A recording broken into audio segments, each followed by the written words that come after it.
may nabalitaan kami sa mga commander na binabago namin, tinulungan namin yung umpisa. Tapos nakapagsalita sila na yung nakausap ko si Tisoy. Yun ang sabi ni Tisoy na parang nagagalit ata sa amin ni Prime. Hello mga kaidol, magandang umaga po sa inyo lahat, magandang hapon, gabi, anumang oras dyan sa inyo. So welcome back po mga kaidol no, sa channel ni Birdstrike TV. So thank you so much no, sa lahat ng sumusubaybay pa rin sa akin no, sa nagsusuporta sa akin. Sa mga hindi pa po nakapag-subscribe, paki-subscribe po sa channel ko no, channel Birdstrike TV. Pati na rin po sa kapatid ko Prime TV. So yan mga kaidol, wala po tayong na-upload na video sa pag-i-explore, kasi abala po tayo sa paghahanap buhay no. So extra lang po muna ako ngayon mga kaidol sa pagdadrive ng tricycle. So kaya medyo na busy sa paghahanap buhay muna, kasi matagal talaga yung sahod sa YouTube. Yung sahod namin sa YouTube mga kaidol, kung hindi talaga abot ng 5K pataas, hindi kami talaga makakasahod. So sa mga views namin mga kaidol ay talagang aabot pa kami ng 4 na buwan bago kami makasahod. Kaya humanap na rin kami ng paraan para may mapagkakitaan. So extra po ako ng pag-drive ng tricycle. Nag-aabang na po tayo mga kaidol. So maraming salamat pa rin no, sa inyong patuloy na pagsuporta. So sana hindi kayo magsasawang mga kaidol no. So maraming mga ngayon na nakakalat na naman tayo, nakakalat naman yung mga bandido na hindi natin So yung tungkol kay Barok mga kaidol, hindi natin nabalikan kasi yung sabi ko talaga na busy po tayo sa pamamasada, kasi ang daming kasi malapit na po yung graduation ng dalawang anak ko. Malapit na kasi yung graduation ni IC sa senior high, tapos kay Jacob sa grade 6. So kailangan ko talaga makaipon ng pira para may magamit ako sa kanilang graduation. So maraming salamat talaga sa inyong pagsusuporta sa akin mga kaidol no. So sa mga solid supporter ko dyan, thank you so much talaga.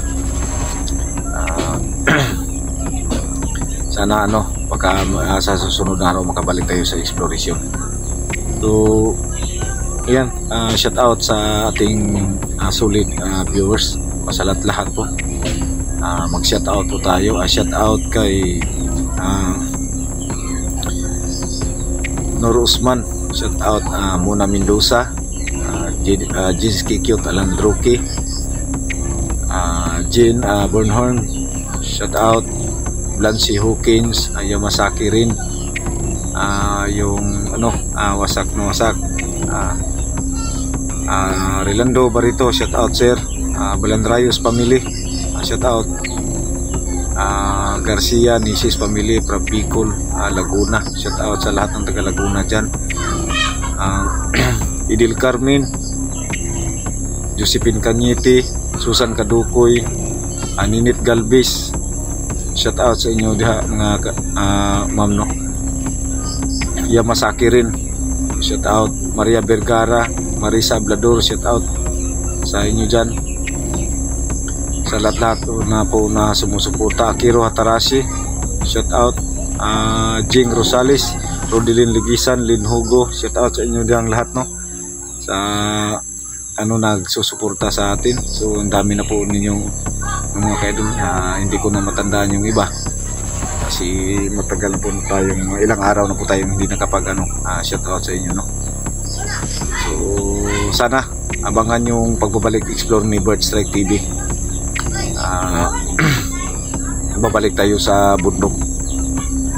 So, sana patuloyan yung suporta sa akin.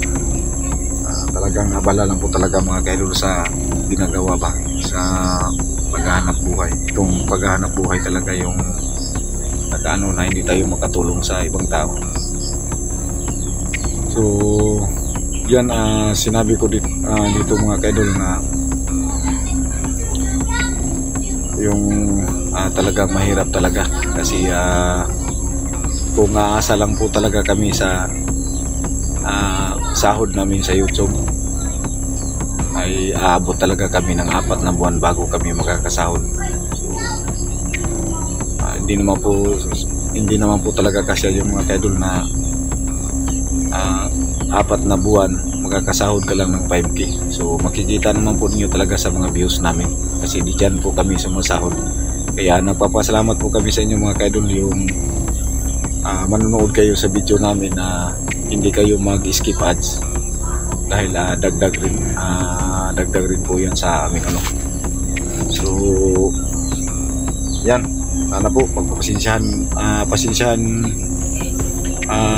hindi po ako hindi ako nakapag-upload ng video. Ilang araw na, mga 5 araw na po.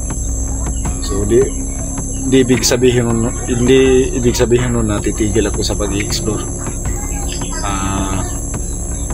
Babalik tayo sa bundok para may matulungan tayo. So may nakuha akong impormasyon mga kaidol sa namin, village namin na may nakakita kay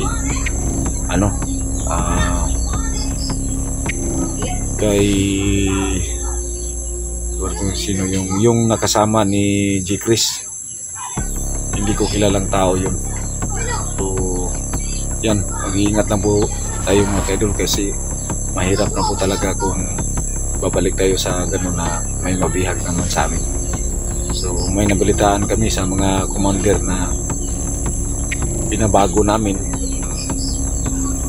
tinulungan namin yung umpisa, tapos